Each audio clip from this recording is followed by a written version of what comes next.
back to another video. Today I'm reacting to Darkness Prevails, True Scary Bedtime Stories, The Window Watcher. So sit back, relax, get comfortable, and let's get right into the video. Windows can be pretty creepy. I used to have just one window in my bedroom when we lived in the middle of nowhere. Looking outside, I would see only trees.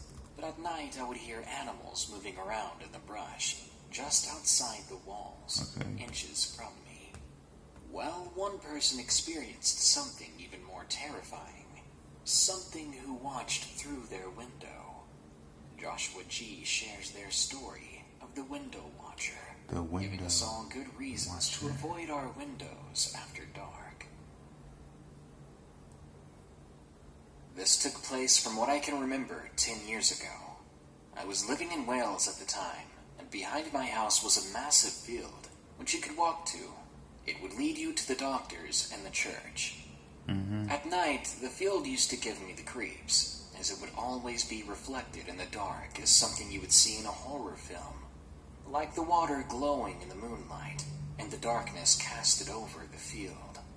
Always made me wonder, what could be hiding out there? I was 12 years old at the time. I used to enjoy playing in the field with my dog Millie. She was a rough collie who was getting to quite an old age, but she had plenty of playfulness left in her old self. She and I went into the field at night. It was our nightly routine. To give an overview of my old house, there were steps from the back door to the road behind the back garden. You would walk past a tree line, then the metal gate to the field was there. We took a walk into the field one night, and it was quite fun. We did the usual games anyone would do with their dogs, like fetch the stick, run and chase, and other fun games. I really miss her. The field was only partially well lit that night by the nearby street lamps, but the back area was dark and quite spooky. I would often hear noises from the field which could range from howling to whispers, but I would shrug it off as a farmer and his animals, as across the small stream was a farm. When I was about to venture further into the field, Millie suddenly began to growl. Now, Millie was getting old, and her eyesight was partially gone by then, but she stayed almost still and snarling at something in the darkness. I said to her, "Calm down, girl. It's just the farmer, maybe his dog." But when I looked in the direction she was looking at, I froze. Standing there was a man, but the thing about the man was his arms and posture. The guy was hunched over, and his arms stretched to about his legs.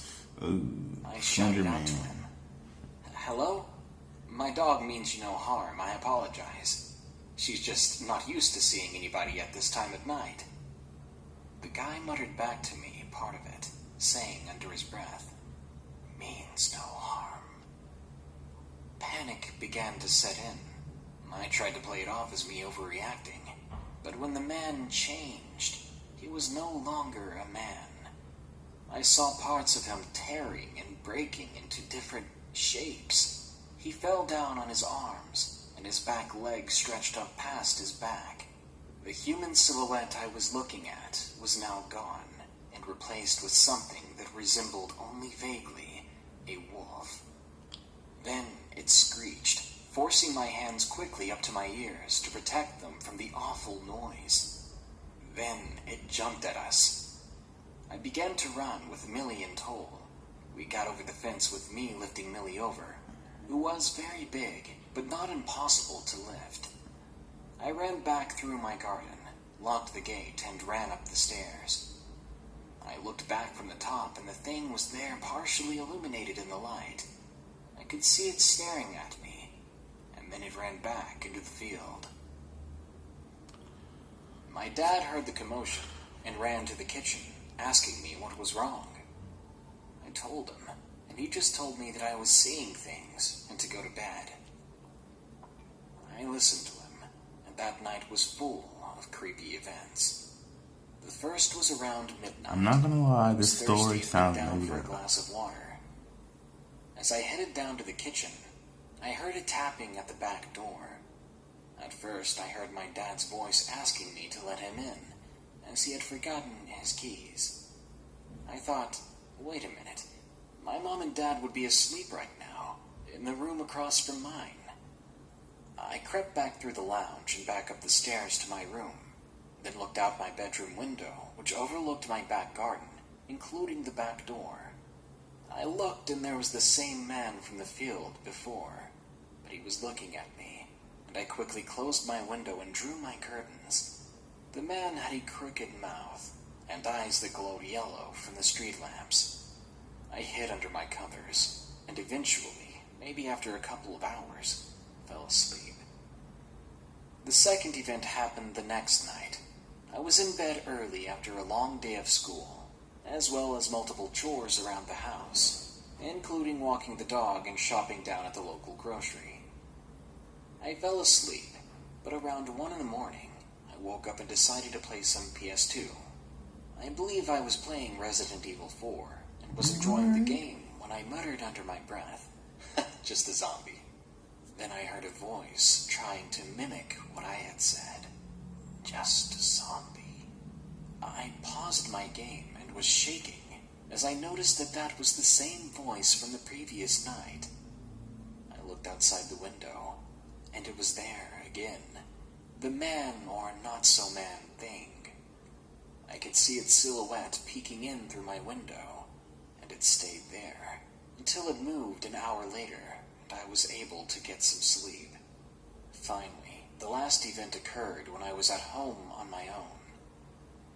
My dad was working, and my mom went to see my cousin a few miles away, so I was home alone. I was playing on my trampoline, and then went to my room to have a gaming night. My dad was not due to be home until midnight, and my mom would pick him up after he caught the bus to his job, which was about 15 miles away in another town. I settled down with a big pizza and my own custom-made Coke Mango mix, with ice in a big pint glass. I was playing some games, when all of a sudden, I heard a knock at the back door, and thought, maybe Mom forgot something. I made my way down, and then I froze. Wait, Mom went to see my cousin, and my dad was working late tonight. Even if they wanted to come back, it wouldn't be this early, as the bus is stopped after 6. I recalled the last 2 nights with that thing, and I peeked behind the lounge door, but I saw nothing. I thought it was my imagination, but then someone called my name. Something not It added said, up. in the same eerie voice as before, Joshua. I looked at the back door again, and the thing was there. Millie was barking at it after it began tapping, and I called her to quietly follow me. She listened and came to me, whimpering, but I told her it'd be okay. I took her and my cat, who was hissing at the thing, upstairs, and I locked the door. I waited there for so long, lights off and windows drawn. I then heard more of those gross snapping sounds, as the thing was probably changing again. It freaked me out so bad that I got up and checked the door again, just to make sure it was locked. Then came the screeching. I looked out the window, and I saw its silhouette speeding off into the fields. Luckily, right after that, I saw the headlights of my mom in her car pulling up behind the back gate. I ran out to ask her if she had seen that, but she said she hadn't. I was relieved at least to see my mother, but was irritated by what I alone kept witnessing. Almost 7 years later at 19, I had to know what I saw all those years ago, and after asking around and explaining my experiences, people were telling me that it sounded like the Skinwalker from America. Surely it couldn't be that. But after some research and thought, I realized that many different cultures have their own shapeshifters, and the UK is no exception. All in all, I'm happy we moved back to England. Whenever I do visit this area, the field has been locked firmly, and and I choose to keep my distance. I just hope no one fell victim to that human wolf-changing thing.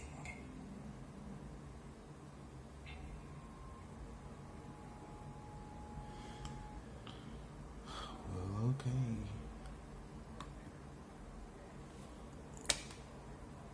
So, okay. It was hard for me to leave the story because when he said that the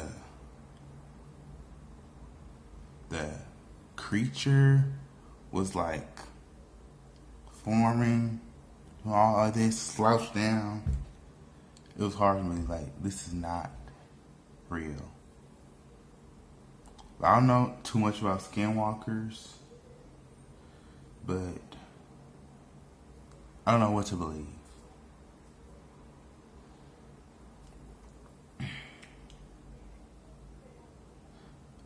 I'm not saying it's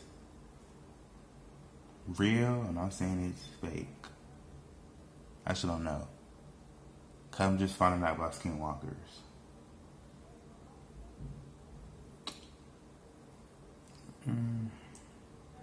So that's about it. Follow my social media down below. Like, subscribe.